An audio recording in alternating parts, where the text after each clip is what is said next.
Do y'all think I look like Jafar? Look at my head.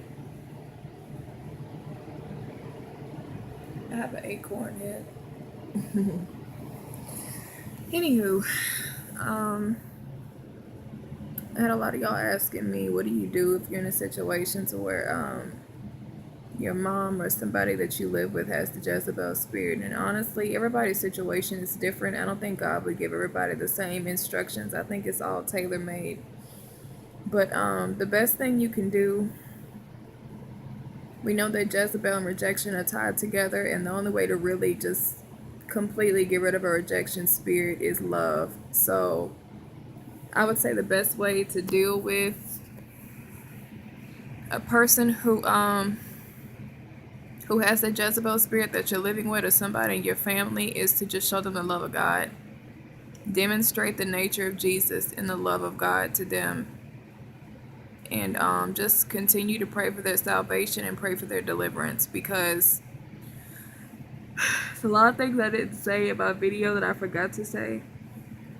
And one of the things is towards the end of my video, I was saying how God was showing me my ancestors and stuff. And I think God showed me that because he was showing me how Jezebel is a generational demon. I just want to make something perfectly clear. I had one of y'all comment. I'm really not trying to be ugly, but the comment did irritate me because I think your name is Jessica, and you were commenting on all the Jezebel videos and saying how I need to stop assuming or saying that every woman has a Jezebel spirit.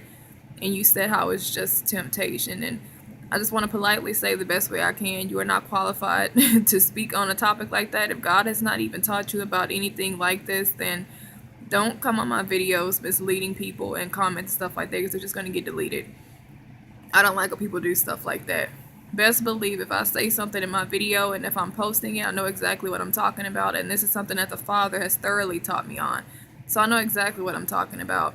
As far as Jezebel not being omnipresent, you don't know what demons can and can't do. I mean, you don't know if demons can split themselves up and go. I mean, we see stuff like that in movies, and anything that's in sci-fi is real life. We know that much. So you don't know what the Jezebel spirit can do. I think I even mentioned that 6 or 8 months ago, when I did my Jezebel spirit teachings, and I actually drew the spirit. And I was talking to y'all about the spirit in those videos, and I was saying how I don't know. I know that Jezebel is a principality. It's a very high-ranking demon, but I don't know if it's just that one spirit, and I know it has a lot of different functions. I don't know how it goes about doing what it does and how it is able to operate in the lives of the majority of the earth. I mean, I don't know if that spirit has spirits under it. I mean, I don't know how that works. God never taught me that in detail, but no. No, I deleted those comments because they were just misleading, and I don't want people. I deleted a lot of y'all's comments because I know how I do. When I watch a video, I go straight to the comments, and people get distracted with stuff like that. If you're commenting something that has nothing to do with the video message, I'll delete it. Or something that's just not true. I'm not like any other YouTuber where they just let people comment any and everything just because. Just no. My channel is like my personal, like, that's my baby. So I do watch for stuff like that, and I do delete it. I'll block. I do all that good stuff. But I'm still learning about this spirit. I did recently learn that it is in fact a principality. So I would say 95% of the world probably has that spirit, because it's just.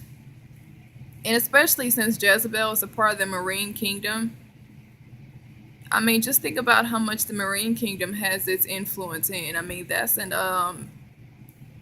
almost every industry in the world you could possibly think of. If you go listen to African testimonies and stuff, they're a lot more taught on spiritual revelation as far as the marine kingdom is. They can tell you a lot more than I could. Go watch their testimonies. Just type in marine kingdom on YouTube, and they have a lot to teach you. And the Marine Kingdom, they have vehicles, and they talk about vehicles and stuff that they create for people, and how that stuff, cosmetics. He says cosmetics comes from the Marine Kingdom. We make that stuff in the sea, and then we distribute it here for people to buy it, and they come into covenant with demons that way. They tell you stuff like that, vehicles, certain car lines, and all that stuff. So these spirits are not just they're not small spirits. These are spirits that are in charge over a lot of things, like basic things that just take place in everyday life. And that's why the Lord is very adamant about us, or telling us in the word, love not the world or anything in the world. For whoever loves the world does not have the love of the Father in him. So he's basically letting you know that the matrix and the world itself is generated from spirits like this. Jezebel, Marine Kingdom, any other kingdoms that they may have, is generated from these kingdoms here, these demons.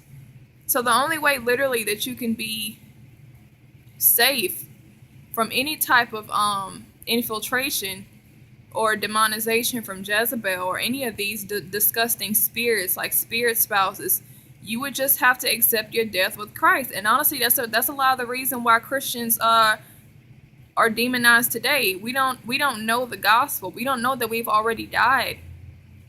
And we don't accept our death. We don't accept our crucifixion with Jesus. Romans tells us that we have been crucified with Christ through his death.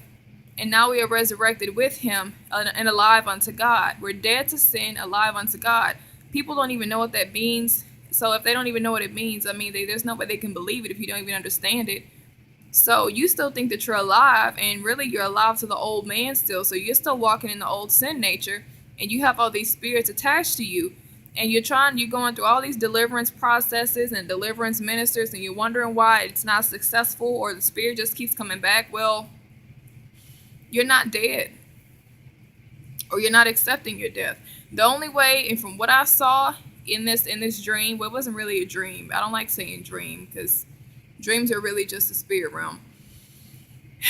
From my experience, what the Lord is basically showing me is that the only way I could really just be free from that spirit 100% is if I completely died to self and just surrender to him, which is what the Bible already tells us to do. But it's sad that God has to reaffirm and repeat himself with something that's already in scripture. We just don't listen. We don't listen to James that says submit to God and resist the devil and he will flee. So and we suffer for lack of knowledge as well. So you can be submitting to God, but you may still have a hold. There's some things in your possession that belong to the devil and you don't have knowledge of it. So you can be getting attacked for that and you don't even know why. So it's very important for you to abide in Jesus and ask the Lord to just show you, or ask him, is there anything in my life or anything that I have possession of that your spirit is not in agreement with? Is there anything that I'm doing or anything I'm connected to or attached to as your temple that is defiling me in any ways, or anything that you're not pleased of? Just reveal it to me, because it's a lot of stuff that we don't know. I didn't always know about Jezebel. I didn't even know what Jezebel was in 2012. Somebody told me I had that spirit, and I was like, I don't even know what the heck it was. That's how clueless I was. So everything I know, God has literally taught me. So you're not just going to wake up knowing all this stuff. You have to seek the Father. That's a part of your relationship. You're never going to stop seeking God. Never. He's eternal. I mean, there should not be one day where you don't have more of the Father to learn about. So he has to teach you all this stuff so that you can be pure. So I noticed that when I was talking to Jezebel, and I was, just pretty much telling her how I wanted the Father and all that good stuff, I noticed that I felt like I was dying more and more and more. And the more I was dying, I felt myself going into God's presence, if that makes sense. I felt the Father there with me. I wanted to say that as well. I don't know if it was Jesus or if it was the Father. I want to say it was the Father, but while I was divorcing the Jezebel spirit, talking to her and looking her right in her face and telling her basically I didn't want her in my life. I don't want to be like her. Whatever she keeps trying to offer me and make me revert back to, I don't want it. I want to be with God. I felt death, but it was a good death for me. The only way you are safe from that spirit is to deny self completely, because it plays off of the lust of the flesh, the lust of the eye, and the pride of life. And of course, if you're worried about stuff like your hair, like what I was talking about in the last vlog, and I wanted to relax my hair, that was the Jezebel spirit tormenting me about that. You're obviously not focused on Christ if you're worried about your appearance all the time. So that was a part of me that God was showing me. That spirit's always going to be there waiting for people. It's waiting to be used as a crutch for people, so it can come back into your life and get back into a covenant with you and defile you and destroy your life. So you literally have to be completely committed to the Father. crucified in your mind, crucified in your soul, crucified in your heart. And the Father was there with me, and he mostly was just, I didn't see him, but I felt him there. And it was funny to me because he was kind of there to just bear witness of the breakup. If I had to like if I had to illustrate it, I would say like God is like, he's the wife or like the husband, and he's present there as you're telling the side piece, or the mistress, if you will. Okay, this is who I want to be with right here. I just want to let you know whatever attachment I have to you is done, it's over. And God was just kind of there, just like, you know, I just thought it was funny to me because his presence was there. I felt like he was protecting me and he was covering me. And the more I was rejecting her, it was like I would sink into him. I really can't explain it, but I felt a lot of warmth from him. And I felt that he was not only God that I had a covenant with, but he was, that's why I say I don't know if it was Jesus or him. Maybe it was both of them. I really don't know. But I was just feeling like, this is my husband right here. This is who I'm supposed to be with. This is my real God. You're not my God. This is a defiled relationship between me and you. Like, a Christian is not supposed to be entertaining demons and demonic influences. Like, that's disgusting to God. So he mostly was just kind of there to bear witness of me savoring the tie. And I think that speaks for itself, that I went to sleep tormented by that spirit. I knew it was that spirit. I'm used to dealing with it so much. I guess I just kind of was just yielding to it. I didn't want to fight it anymore. And I think he saw that, which is why he gave me that dream like that. And he gave me the opportunity to face it for myself. So even in that situation, God didn't do it for me. And I really want to make that clear to y'all. God is not going to deliver you from a demon all by himself. You have power and authority to do that by yourself already. You have to take it upon yourself to address those spirits, and you tell them. You're the one who welcomed them. God didn't welcome them, you did. So it's not his responsibility to do all the work for you. You tell those spirits you don't want them in your life. And you tell them that you're divorcing them and you want nothing to do with them. Renounce them. And tell them who you want to be with. They don't like that. They'll really let go. If you start telling them you want to be with Jesus and how your heart is with Jesus, and I choose to die, whatever you have to offer me, I don't care. Whatever insecurities I have, I don't care. I'm not going to be yielding to you anymore for it. I choose to die 100%. All of me, mentally, emotionally, any part of me that's still alive that's contrary to God or his alignment for my life, I resist it, I reject it in Jesus' name. I want to be with God. I choose Jesus Christ. And you tell those spirits, I don't want anything to do with you. I reject and renounce everything, every tie, every connection that you have with me. I don't want you. I want Jesus. So he was there to basically just witness me do that. He didn't make me do it.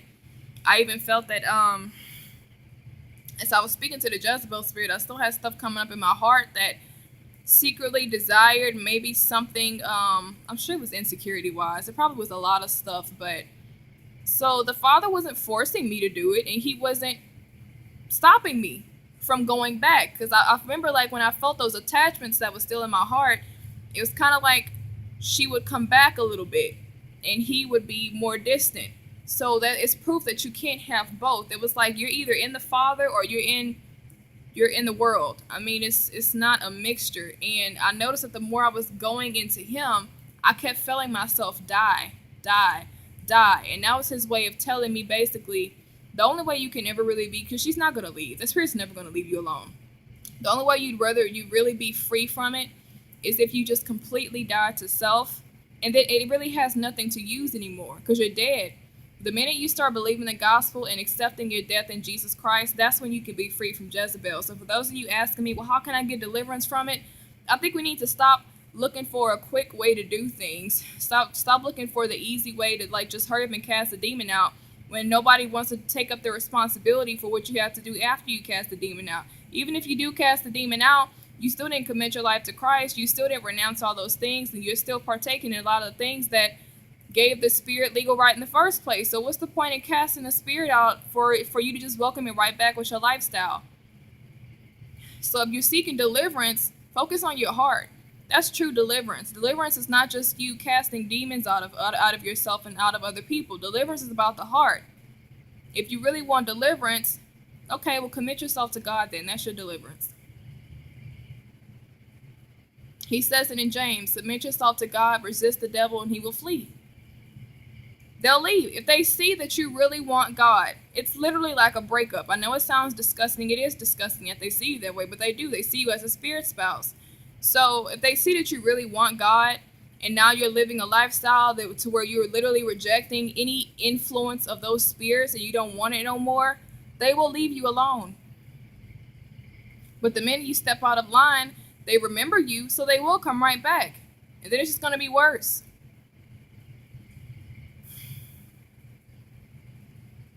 Christians don't like responsibility. We want stuff the easy way. We want it the quick way. Go to a deliverance conference. Go to a deliverance ministry. Don't even want to do it yourself, but you'll go to somebody else who you feel like who can help you just to get the demon out. When real deliverance is about your commitment to God. The same way ministry is about your relationship with God. Everybody has the wrong idea of what deliverance and ministry is because they don't understand the kingdom and they don't understand or know the Father. Deliverance is commitment to God, acceptance of your crucifixion. You already died with Christ. You have a covenant with him. You're just not walking in it, so he can't bless you. So once you let go and surrender, which is relinquishing your control, let these desires in you die. This is the desire to constantly just feed your soul, the old man and selfish gain and vainglory. Let all that stuff die, and she won't have any doorways into you anymore. The only way to stay free from Jezebel is to stay hidden in the Father.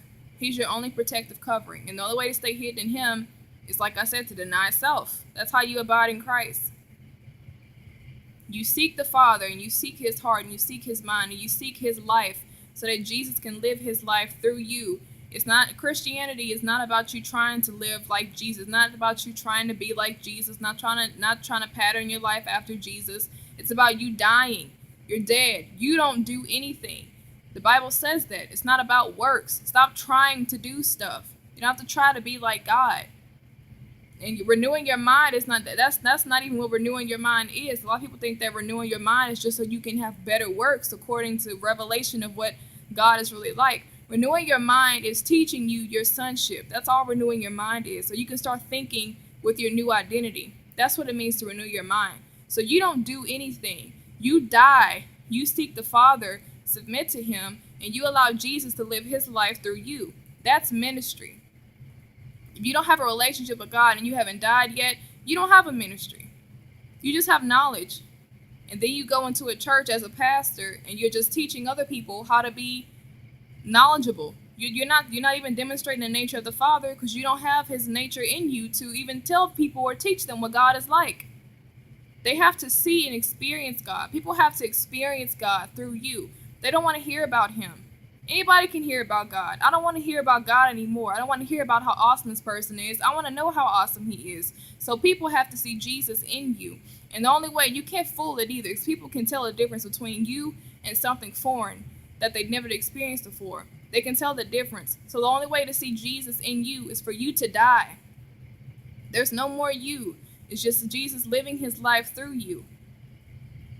That is a ministry. Now you can call yourself having a ministry. And it doesn't matter where you have the ministry at, because as long as Jesus is in you and he's living through you, you are the temple of God. You are the church of God. Wherever you are a ministry. You know why you're a ministry? Not because you're talking, but you're demonstrating Jesus. People see him now, not just through your speech, but through your love.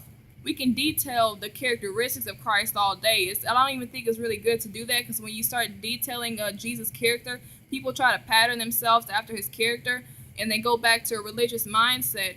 And it's not about trying to pattern yourself after anything. It's just about you dying, and you allow Jesus to manifest his life through you. You don't have to try to be like Jesus. You couldn't do it. That's why he had to die for you in the first place. Don't waste your time trying to do it as a Christian. Just die. And fill yourself up with the word of God. And seek the Father. That's all you need to do, and abide in the Lord. And a lot of the stuff that God tells you to do comes naturally, because it's already a part of your identity. This stuff comes natural for us. It should come natural. And if it's not, you're defiled somewhere, or you have unbelief somewhere when it comes to the gospel.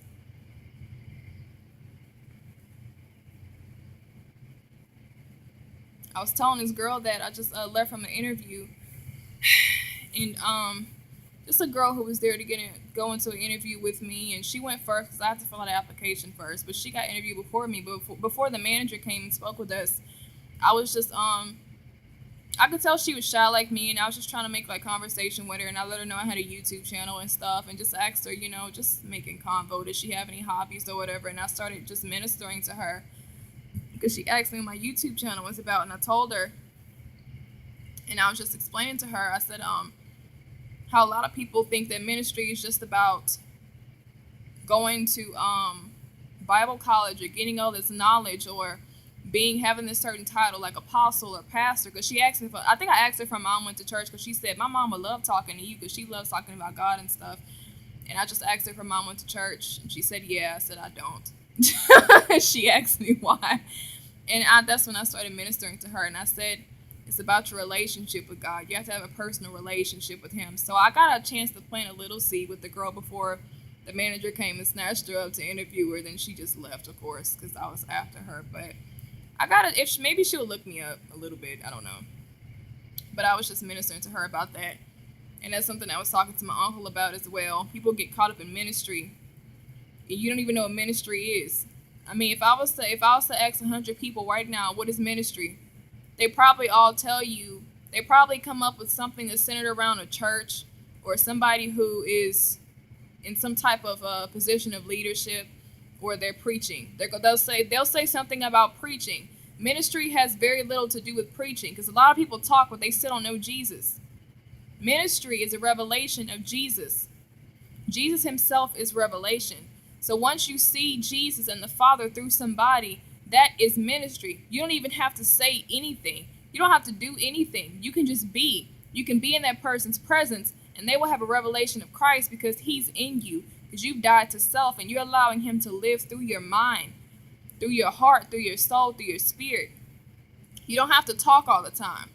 All talking does, it teaches people knowledge-wise, but it still doesn't give them a revelation of the Father. So now you have knowledge without revelation of who Christ is. What good does it do you to know about Jesus but not know Jesus? It does nothing.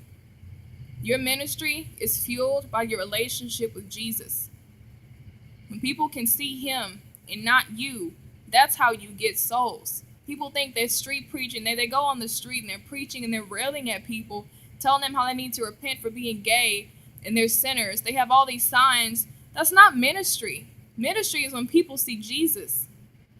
There's no Jesus in you. That's just you acting a fool on the streets in the name of Christ, and you making the real body of Christ look horrible. Nobody wants to come to God like that. Do you really think those people see Jesus at all? Out of that whole day, those Christians went out and street preached. Where was Christ revealed to anyone? Where? I mean, they get on camera and shame these people and make them look bad because they're sinners. I want them to interview some of the people after they've railed at them and preached to them and passed out these gospel tracts. I want them to interview these people and ask just some of the people that were there, did you get a chance to meet Jesus today? Did you have any revelation of who Christ was? They'll tell you no. They just talked to me about scriptures and told me how I need to get my life right and I need to repent because I'm a transgender or I'm homosexual. There was no revelation of the Father anywhere that day presented to anyone. And they call themselves ministers, street preachers. They have no relationship with God. God doesn't send you out to get signs and street preach to people. He sends you out to love people because that's who He is. When God is living through you, you don't have to street preach. You can go anywhere and people will be drawn to you. Or it'll already be in your nature to just give. So when Jesus is really reigning in you and it's not you, it's going to be natural for you to be in the grocery store and just speak to somebody about God randomly. And don't make yourself feel bad if you're not doing that. That's why I said it's not a work. It comes naturally when you die. So just focus on dying. A lot of us want to get closer to God, but we don't make room to get closer to God. You don't make room for God. It's not hard to get close to Him. Nobody just wants to die. What's required for closeness with God is death. And nobody wants to die. This is why there's no ministry. Church is not ministry. Temples and buildings are not ministry. Preaching is not even ministry. I don't even have to talk to demonstrate God. I can demonstrate God and his nature just by loving somebody. Spending time just talking with somebody. Have a conversation with them like a person. They may not be saved, but they're still human. You'll reach people more, and I meant to make a video about this because I did it a few days ago. The Lord was just really using me and my aunt. It was so beautiful. Me and her had the most beautiful conversation. And this is somebody that I was avoiding because I had a heavy religious spirit on me because I just didn't agree with certain beliefs that she has. And only to find that she does have a relationship with God. And I had the opportunity to just be blessed by and just humbled how me and her were able to come together and pray together to the same God that we believe in. And I had such a beautiful revelation that Jesus gave me that this is how you minister and save souls. You come together, even if you're a Christian and they're not, in some way, it's still like two people who are still in need of the King. And they're just coming together to his throne to just seek him together. And whatever that person is lacking in knowledge, once you draw them to Christ, the focus should be leading them to him. You don't even have to point out their flaws or tell them what they need to change, because if you can get them to him, he can change it for them. We don't understand that. We don't understand that Jesus is enough to give somebody, he is revelation. Whatever they don't know, if you can get them to him, as long as you can get them to the King and demonstrate the King to them somehow and draw them to the King, he can do the rest. You can minister to somebody in a whole group of people without ever telling them or pointing out or even addressing their flaws. And the more y'all are talking about God and he is in the midst, as long as he's the conversation, his presence is there. And Christ is being demonstrated, and his spirit is working in the hearts and minds of all of y'all together, because y'all are all collectively coming to him as humble servants. Whether you're saved or not yet, you're coming to him, and he's going to give you what's in his heart to give you. All of y'all. And y'all can all walk out completely different people. And not once did you ever say anything about y'all's flaws. I don't know why we think we have to point out people's flaws all the time. No, you don't. That's not God. We think it's God. It's a religious spirit. Because Christ doesn't see your flaws. He doesn't focus on that.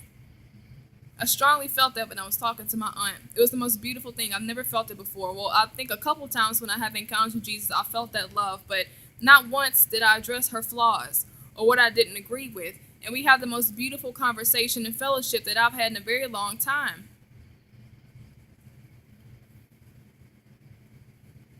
People don't need to look at their flaws. They need to look at Christ. You don't even have to address what's wrong with them. You should be able to walk up to a homosexual and talk to them like a normal person, because guess what? They're still human.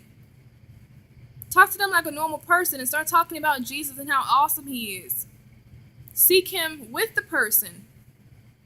Allow that person the opportunity to find Christ with you. Why do we always push the people away when we can walk with them? We can walk on the narrow brick road, the yellow brick road with them to Oz. That's how they change. You don't have to talk to them about how this is wrong and all this is wrong. And sometimes you can just minister to the people and just minister love and grace to them. And you can go home and pray about what you saw that was wrong. You don't even have to speak about it at that time while y'all were talking. Just pray about it. God can take care of that way better than you could talking to them about it. Because I can guarantee you, if people are blinded at that time, their paradigm is not in a position to receive any correction. So it does you no good to point out their flaws. Just love them. But as for Jezebel, if you have a relative that you're living with that's under that spirit, well, first what I would do personally, I would just seek God and for just direction and guidance on what you should do specifically for your situation, because in most cases, let's say for example it was like a marriage or something, or you're about to marry somebody and your family is a hindrance to that. And you know that this is God ordained, and you're not sure whether, just how to go about doing that. Do you just cut off the family members or what? Well, first of all, the word already tells us that you're not supposed to put father, mother, daughter, or son before him. You're not worthy of him if you do that. So we already know that God has no problem saving. I don't know why people still think this in the church, but God has no problem with you leaving relatives. They are the main people that will be a hindrance to what he wants you to do. And because they're the closest to you and there's already a bond and an attachment there, demons will use relatives first before anybody else. It's all about strategy. So no, God has no problem with savoring you from your children. He has no problem savoring you from your relatives, your siblings, your parents.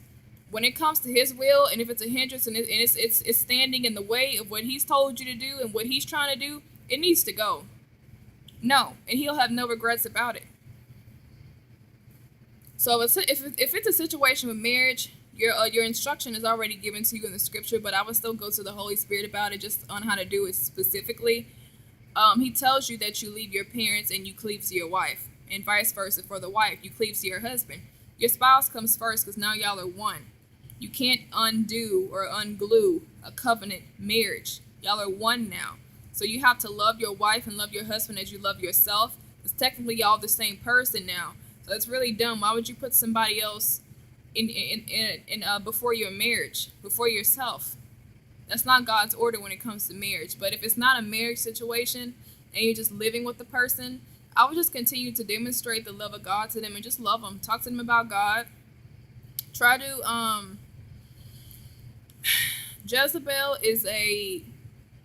she's very big on legalism and covenant. So, and me and a sister in Christ were talking about this a couple hours ago, and she was saying, well, how do you think that we can just take charge over that spirit for the whole family? I said no, because that spirit has a covenant with each and every individual relative through the bloodline. So that person has to make it their own initiative to choose Jesus and come into a covenant with Jesus, and they have to choose to divorce that spirit for themselves. You cannot break a soul tie for somebody. They have to choose to do it for themselves. They have to choose to get that spirit out of their life, especially if that spirit came through the bloodline. Heck no. That spirit is not going to let that covenant go that easily. It really, really depends. Like I had the first prayer that I wrote, the word of marriage prayer, spiritual warfare for word of marriage. God actually did give me a dream of those spirits leaving when I was praying for my husband's bloodline. I told y'all how I came into contact with a lot of Haitian spirits. So I think it really depends on if God is leading you, because sometimes He'll lead you to pray for a certain thing or a certain situation, and in that case the demons do have to go, because maybe they never had anybody to just that had authority over them before after all those generations, and now that somebody does, they have to bow down, they have to yield to that. But for personal people, like individual people, don't take my word for it. Go to the Lord about it. But I would say that person has to make it that has to be their decision, because those spirits have a covenant with that entire bloodline. So you can subtract people from the covenant, but it's because they chose Christ outside of everybody else, apart from everybody else in that bloodline. But the people who are still there, they still have legal right to be there. And I mean, I can't see you commanding a principality to leave a bloodline and them not coming back to take ownership of it, because 9 times out of 10 those people are not saved once you do that, so they'll just come right back. So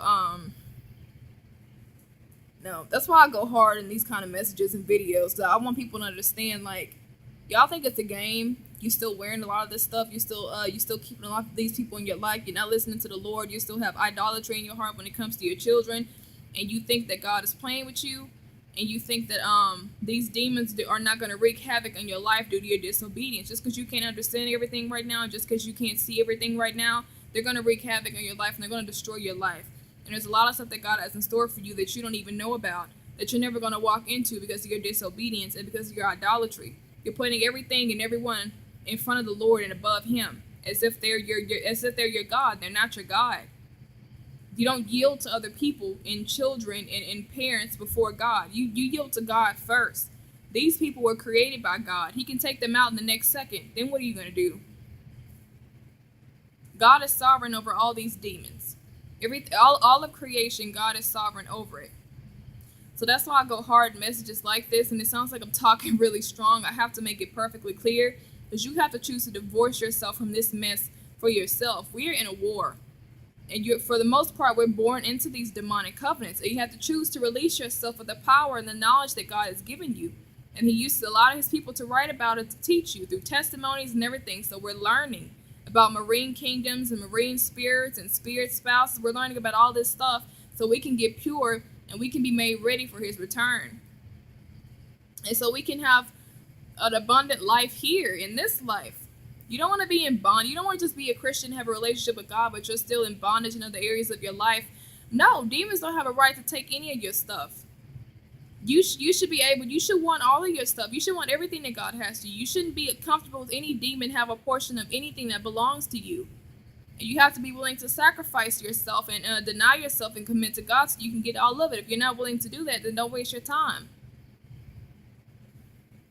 We live in a dream world for some reason. Like demons, and I know demons and God just kind of look at us like, y'all are so like, y'all think it's a game. Like they're very cut and dry in the spirit. They know how this stuff works with covenants and legalism and documents they have of you, disobedience. There's no gray area. And I think in our minds we think that just because we know God, we can still teeter totter and like there's a gray area for us. There is no gray area. It's black or white.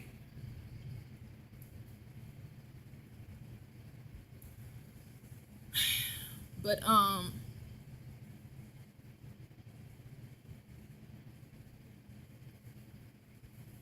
no. Pray for your relatives, pray for your parents, love them. Demonstrate God to them. Focus on your death, denying yourself so that Jesus can increase and you can just decrease. Because you're just manifesting your death that's already taken place in the spirit. So the more you believe that, you'll manifest it. And you surrender, relinquish your control. And you just let Jesus live through you. And you continue to love them and just pray for them. Pray for their salvation. And hopefully when they finally do get saved, you can start teaching them about those spirits that are on them. And you can help them get delivered from it. And lead them through the process. But you can't just... Even if you did have them let go of remnants of what that spirit is using to keep them in bondage, the spirit itself is still as a covenant with them, so that would just be pointless, really. I mean, it's like cutting off the branches, but the root is still there. They're still defiled.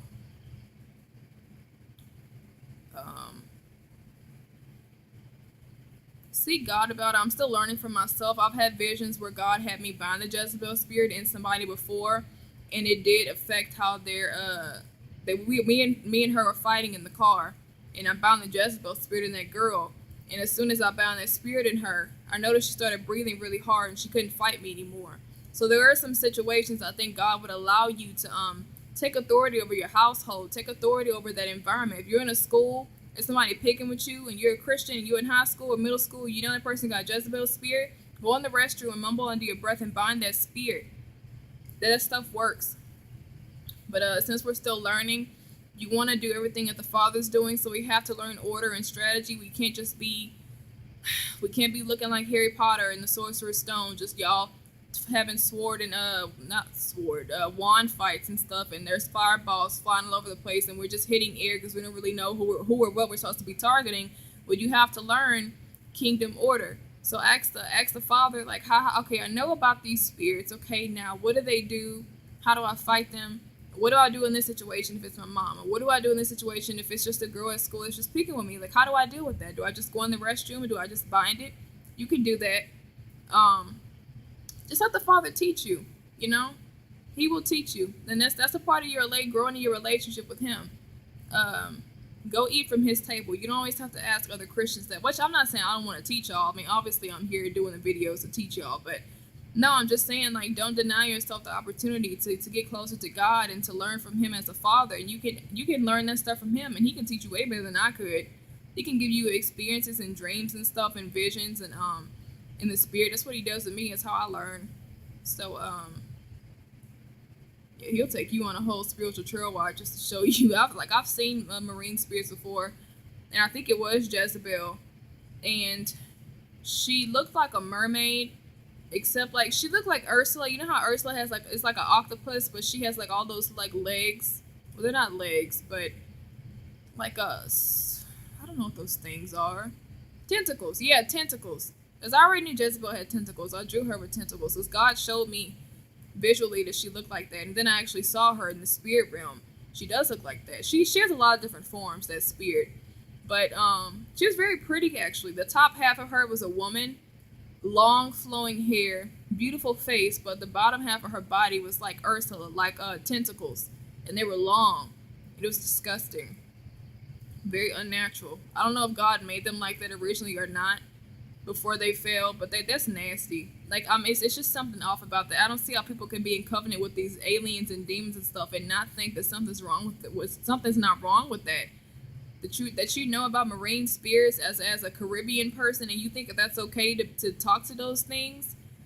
When I saw it, it just disturbed me because, like, yeah, she looked like a woman at the top part, but the bottom was just like, that's not normal for you to have like a body of like tentacles and stuff. It was just weird, and she was swimming towards me, and it was very spiritual. It wasn't anything that I could remember when I woke up. It was my spirit, I'm sure, remembers it, but not my mind.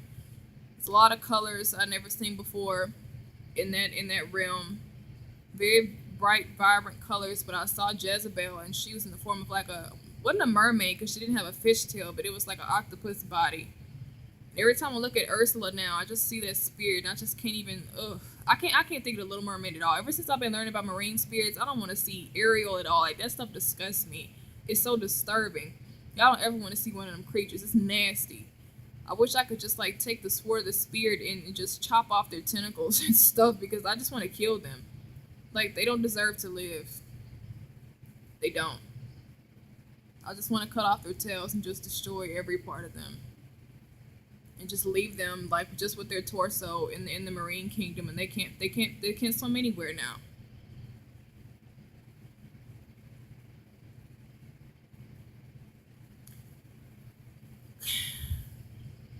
That was so nasty when I saw that spirit. My goodness. And she was swimming towards me too. That was actually the day before I got my nails done. I think that had something to do with me getting my nails done that day, because I had that experience in the spirit. That spirit was swimming towards me. I think it was a marine spirit, but I knew it was Jezebel. It was just swimming towards me, and I don't know if she like touched me. She did something with her tentacles. I don't know what the heck she did. And there was another dream that I had with my husband. It was a dream, me, my husband, and the sister in Christ I don't talk to anymore. God has been giving me a lot of dreams about her, and none of them are good. For the most part, I think he's exposing her to me, but I don't even talk to her anymore. But she's in the dream, and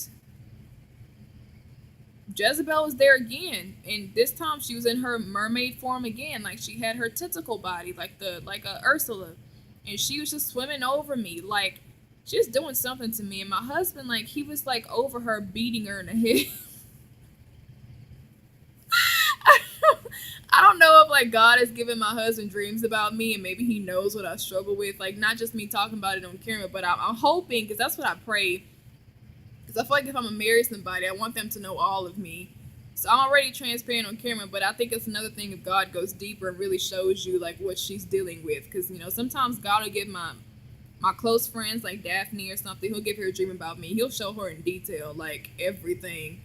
So he don't really hide it from Daphne. So I pray that God does show him stuff like that. Because when I have dreams about him, that's mostly what he's doing. It's like he already knows what I struggle with, and he's not scared of it. He's beating the demon. Because she was like, I was surprised that he wasn't intimidated by the spirit, because she had her little tentacles just like swimming over me. It was so nasty. And I think that spirit was trying to like, I think what it was, she already had kind of like a grip on me, and she was just doing witchcraft on my brain. And my husband, I don't know if he was just boxing it. He's always boxing spirits in my dreams. Like, why are you hitting the spirit in the wrong way? But he was like beating up Jezebel. Like, he was just like, you just pounded on her. And I was like, yeah, and she was leaving. I mean, she was still just trying to keep her latch onto me. My husband was just there. I remember I saw his face, and he was just standing over me, because I was just like crouched in the corner like this, and Jezebel's floating over me, and he was just like psh, psh, fighting or whatever. And then sister in Christ is there. I don't know why. I'm like, why is she in my dreams? Like, I don't even talk to you. Like, what is God trying to tell me with her? It's nothing. It's never anything positive with her. Like, he exposes her to me. I haven't talked to the woman in a year. And what else? Yeah, I think he knows. I think God has shown him some stuff about me, because now when I have dreams about him, and God's like exposing the Jezebel spirit to me. Like, there's one dream I had recently where me and him were going through my binder, and we finally reconciled. And I was going through the dreams that I had about him, and I was just showing him all the stuff that God showed me while we weren't together. And one part in the binder, I think at one season or one time frame while we weren't together, it showed me and how I was being tormented by that spirit. And it was like a season where I hated him and I was really bitter. And we were both just it was like a visual, but for some reason it was on paper. It was really weird. And I was just screaming. Like it was anger. It was like it was demonic. Like it wasn't me. It was something that was in me or a part of me, and it was just screeching and just screaming. And I got so embarrassed to the point where like I would close the binder because I didn't want him to see it. I couldn't believe something like that was coming out of me.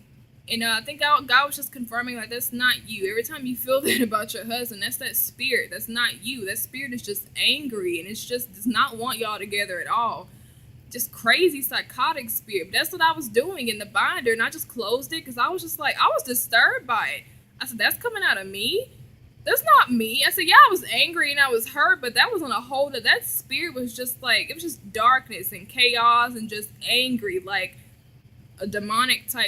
I can't even explain it. But my husband, he was just kind of sitting there listening to it. Like, he didn't really have a reaction. He was just kind of like, I really don't. I can't explain it. He didn't have a reaction. He had no expression on his face. He still loved me. I mean, it was still like unconditional love there. And I was looking at him like, I don't see how you not disturbed by that. Like, it was me. And I was like, no, get rid of that. Like, shut that book, But he was just kind of laying there. So I think God may have already shown him some things. And now he's just kind of like, okay, well, I don't know. But, she's definitely going to come for me even harder because I think I exposed that spirit now. So I think that's another reason why that spirit doesn't leave me alone. And now it's to the point where you can't be outside of God's will and that spirit not come for you. So literally for me personally, even though generally speaking it's the truth, but for me personally, I'm not safe unless I really am in the Father 100%. So I think that's another thing that he was showing me. Like, it's too late for you. You've already exposed this spirit. It's pissed at you, wants to kill you. Like, it keeps just chasing you down the street. It's still using people to attack me. And that lady I told y'all about recently who did a YouTube video,